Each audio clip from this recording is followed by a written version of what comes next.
तो नया MacBook pro M5 आ गया है और इसके साथ ही लौट आया है वो एक सवाल जो सालों से टेक्नोलॉजी की दुनिया में गूंज रहा है।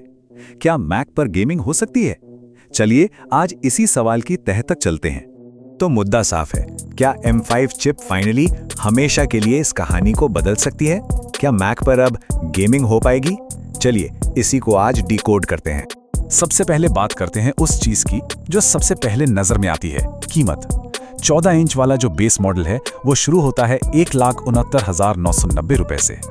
और देखिए, जब कोई इतना पैसा खर्च कर रहा हो ना, तो उम्मीदें सिर्फ अच्छी परफॉर्मेंस की नहीं होती, उम्मीदें होती हैं कुछ कमाल की, कुछ असाधारण।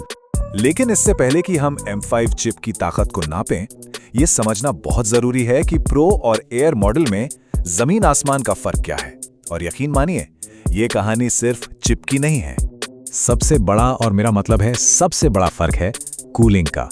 प्रो में पंखे हैं जो इसे ठंडा रखते हैं, एयर में नहीं है। इसे ऐसे समझिए, प्रो एक मैराथन रनर है जो घंटों तक अपनी टॉप स्पीड पर दौड़ सकता है, और एयर वो एक स्प्रिंटर है, जोरदार शुरुआत तो करता है पर जल्दी ही थक जाता है। और बात सिर्फ पंखों तक ही सीमित नहीं है। प्रो में मिलता है एक शानदार 120 हर्ट्ज प्रो मोशन डिस्प्ले, मतलब सब कुछ मक्खन जैसा स्मूथ, एक जबरदस्त 6 स्पीकर वाला साउंड सिस्टम, और हाँ, क्रिएटर्स के लिए जरूरी पोर्ट्स भी, जैसे HDMI और SD कार्ड स्लॉट। वजन थोड़ा सा ज्यादा है, हाँ करीब 300 ग्राम, लेकिन इन फीचर्स के लिए ये छोटा मोटा समझौता तो बनता है। ठीक है, तो हार्डवेयर की बात हो गई। अब आते हैं इस शो के असली स्टार पर, M5 चिप। देखते हैं कि एप्पल ने इस बार क्या कमाल किया है। अगर बेंचमार्क्स की भाषा में बात करें तो सिनेबेंच 2024 में M5 चिप M4 के मुकाबले लगभग 30% ज्यादा तेज है। 30%! ये कोई छोटा मोटा जंप नहीं है, ये एक बहुत बड़ी छलांग है। इसका असर हर चीज में दिखेगा, चाहे कोई वीडियो एडिट कर रहा हो या सिर्फ ब्राउजिंग।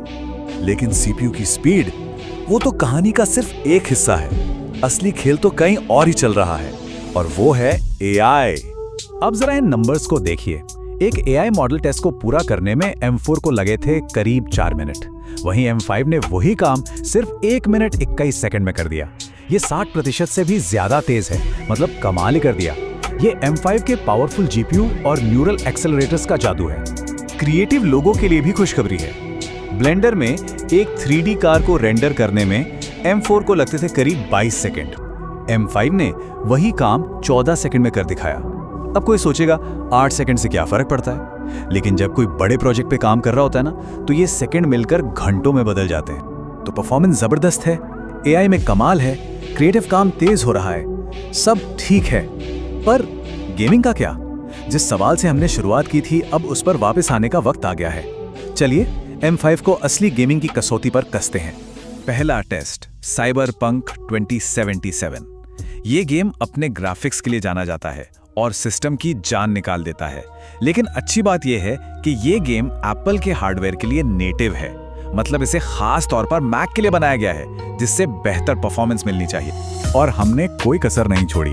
सेटिंग्स थी अल्ट्रा, रेजोल्यूशन था लगभग 1600p, और साथ में एप्पल की अपनी अपस्केलिंग टेक्निक मेटल एफएक्स भी ऑन थी। सीधी भाषा में हमने इसे सबसे मुश्किल सेटिंग्स पर चलाया, और नतीजा सच कहूं तो हैरान करने वाला। करीब 70 फ्रेम्स प्रति सेकंड, 70 FPS अल्ट्रा सेटिंग्स पर। इसका मतलब है एकदम smooth, lag free game play. ये सच में बहुत इंप्रेसिव है। अगला पड़ाव, गोस्ट ऑफ सुशिमा, एक और खूबसूरत और डिमांडिंग गेम। और यहाँ भी कहानी वही रही। हाई सेटिंग्स पर फ्रेम जनरेशन के साथ M5 प्रो ने आराम से 70 से 80 फ्रेम्स प्रति सेकंड निकाल दिए। तो ये साफ है, M5 में दम तो है। लेकिन अब आता है सबसे जरूरी सवाल, ये परफॉर्मेंस सिर्फ M5 की वजह से है या प्रो मॉडल के पंखों का भी कोई रोल है? तो देखिए, गोस्ट ऑफ सुशिमा में M5 प्रो दे रहा है 70-80 FPS, वहीं बिना पंखों वाला M4 एयर सिर्फ 35-40 FPS पर सिमट गया।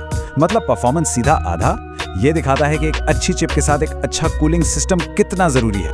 तो इन सब टेस्ट और नंबर्स को देखने के बाद आखिरी फैसला क्या है? ये मशीन आखिर है किसके लिए? एक क्रिएटर के लिए या फिर एक गेमर के लिए? देखिए, सीधी सी बात है, अगर कोई क्रिएटिव प्रोफेशनल है जिसे घंटों तक वीडियो एडिटिंग या 3D मॉडलिंग जैसे भारी भरकम काम करने हैं, तो ये मशीन उनके लिए बनी है। एआई और मशीन लर्निंग डेवलपर्स के लिए ये एक पावर हाउस है। और हाँ, अगर कोई M3 या उससे भी पुराने मॉडल से अपग्रेड कर रहा है तो उन्हें तो जमीन आसमान का फर्क महसूस होगा। ये उन सब के लिए है जिन्हें एक टॉप क्लास काम करने वाली मशीन चाहिए जो थोड़ी बहुत गेमिंग भी करा दे।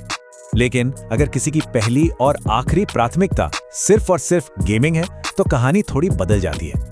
उसी कीमत पर एक विंडोज गेमिंग लैपटॉप शायद गेमिंग में ज्यादा FPS देगा और वहां गेम्स की लाइब्रेरी भी बहुत बड़ी है। दूसरी तरफ मैकबुक प्रो की बैटरी लाइफ और उसका पूरा इकोसिस्टम बेजोड़ है।